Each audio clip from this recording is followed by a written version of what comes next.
Hello everyone, কি খবৰ? আজি মঙ্গলবাৰ চাকি বন্তি দিয়া হ'ল। এতিয়া 10:30 হ'ল। 10টা বাজিল মানে ভাত ৰান্ধিব আহিছোঁ। কি কৰোঁ আপোনালোকৰ লগত আজি শ্বেয়াৰ কৰিম। আলু কেইটামান আছে বাৰু। দালি অলপ বনাব খুজিছোঁ। মচুৰ দালি বনাম। তাৰ পিছতে ইহঁতৰ কাৰণে অলপ সয়াবিন বনাব খুজিব।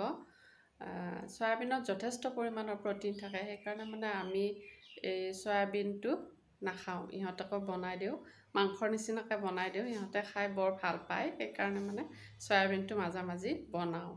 তাৰপিছত আমাৰ কাৰণে এতিয়া কি বনাওঁ চাই থাকিবাচোন। এই সয়াবিনখিনিত মই প্ৰথম নিমখ দিলোঁ, তাৰপিছত হালধিখিনি দিলোঁ। দি উঠাৰ পাছত ধনিয়াৰ গুড়া এইখিনি বস্তু দিম আৰু অলপ গৰম মছলা দিম। আৰু ইয়াতে গৰম মছলা অলপ দি দিলোঁ। এইখিনি ধুনীয়াকৈ মিক্স কৰি ল'ব। আৰু এক কেৰাহীত তেল বহাই দিছোঁ। তাৰপিছত এইখিনি পিঁয়াজ আৰু আলু এইখিনি দি দিম।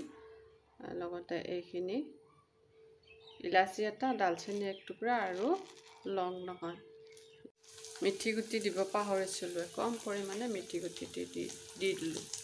মানে এই বস্তুটো চুলি তুলিৰ কাৰণে বহুত ভাল। আৰু এয়া চাওক, মাজনীক নাৰিকলটো ফালিব দিছোঁ। আৰু ইফালে সয়াবিন যদি অলপ বেছিকৈ বনাওঁ, সিদিনাখনে পেলাই দিব লগা হ'ল আৰু সেইকাৰণে মানে মই অলপ কম পৰিমাণে বনাওঁ। ইহঁতেও কিবা চেকা চেলমাকৈ বস্তুবিলাক খায় আমাৰ ইহঁতে। আৰু তেনেকুৱাকৈয়ে আজি মই এই ৰেচিপি হিচাপে শ্বেয়াৰ কৰা নাই। সময়খিনি কেনেকৈ অতিবাহিত হৈছে সেইখিনি আপোনালোকৰ লগত শ্বেয়াৰ কৰিছোঁ।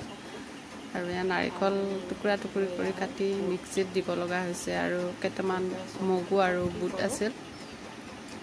আৰু এয়া বুটখিনি পিচি ল'লোঁ। মিক্সিত পিচি লৈ উঠি বুটৰ বৰ বনাম। বুটৰ বৰ ভাজি খাই মানে বহুত ভাল লাগে। আমাৰ ইহঁতেও বৰ ভাল পায়। এইটো দুপৰীয়াৰ সময়তে হ'ব, যিহেতু স্কুলৰ পৰা আহি ইহঁতে বহুত টেষ্টিৰে খাব। আৰু এয়া এইকেইটা বনালোঁ। আৰু লগতে দালিত তেল এনেকুৱাকৈয়ে মাৰি দিছোঁ। আঠটানি বিহুতি হৈ আছে আৰু আমাৰ বহুত মানে দৌৰা দৌৰি হৈ আছে।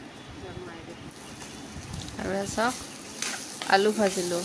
আলু যিদিনাখনে 2-3টা বনাম, সিদিনাখনে আলু পেলাই দিব লাগিব। আৰু সেইকাৰণে মানে বহুত কম পৰিমাণে বনাওঁ। লাগে 2-3বাৰ বনাম। সেইকাৰণে মানে মই কম পৰিমাণে বস্তুখিনি বনাওঁ।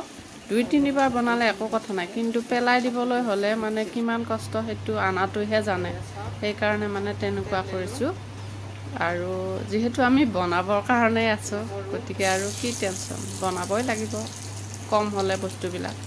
আৰু এনেকুৱাকৈ আলু চালু ভাজি ল'লোঁ। তাৰপিছতে এইখিনি নাৰিকল বনাম। নাৰিকল ভাজিত নহৰু চহৰু কাটি দি বহুত খাই ভাল লাগে। এইটো মানে মোৰ টেষ্টি খাদ্য, সেইকাৰণে ভাবিছোঁ আপোনালোকৰ লগতো শ্বেয়াৰ কৰোঁ। বহুত টেষ্টি পাওঁ মই খাই। আৰু ইহঁতেও অলপ খাই ভাল পায়, কিন্তু কোনোবা এজনীয়ে খাই ভাল নাপায়, কোনোবা এজনীয়ে ভাল পায়। তেনেকুৱাকৈয়ে যায় আৰু এয়া চাওক, আজি নিৰামিষ ভাতৰ থালি। এই শাওণ মাহটোত অৱশ্যে আমি বহুত বেছিকৈ মাছ মাংস পাকঘৰত মানে ইউজ কৰা হোৱাই নাই বুলি ক'লেও ভুল নাই। তথাপিতো মানে গোটেই নকৰাও নহয়, কৰিছোঁ বাৰু। এই ভাতটো হ'ল, মাজনীক দিলোঁ, এওঁকো দিলোঁ। মই এতিয়া খাম। একদম কিমান দৌৰা দৌৰিকৈ ভাতটো বনালোঁ। মানে বুটবিলাক পিচিলোঁ, নাৰিকল কাটি সৰু কৰি টুকুৰা কৰি কাটি মাজনীয়ে দিলে বাৰু। বাকী সৰু কৰি মিক্সিত পিচি সেইবিলাক আকৌ ভাজিলোঁ। ইমান দৌৰা দৌৰি হৈছে, মানে আচৰিত হৈছে ভাতটো বনাওঁতে। ৰাতিপুৱাৰ ভাগতে ভাতটো এনে বনাব লাগে। এতিয়া প্ৰায় 10:30, 11টাই বাজু হ'ল চাগে। 10:45 হৈ গৈছে। একদম 9:30, 8টাৰ ভিতৰতে যদি ভাতটো বনোৱা যায় নহয়, ইমান আত্তানি দৌৰা দৌৰি নাথাকে।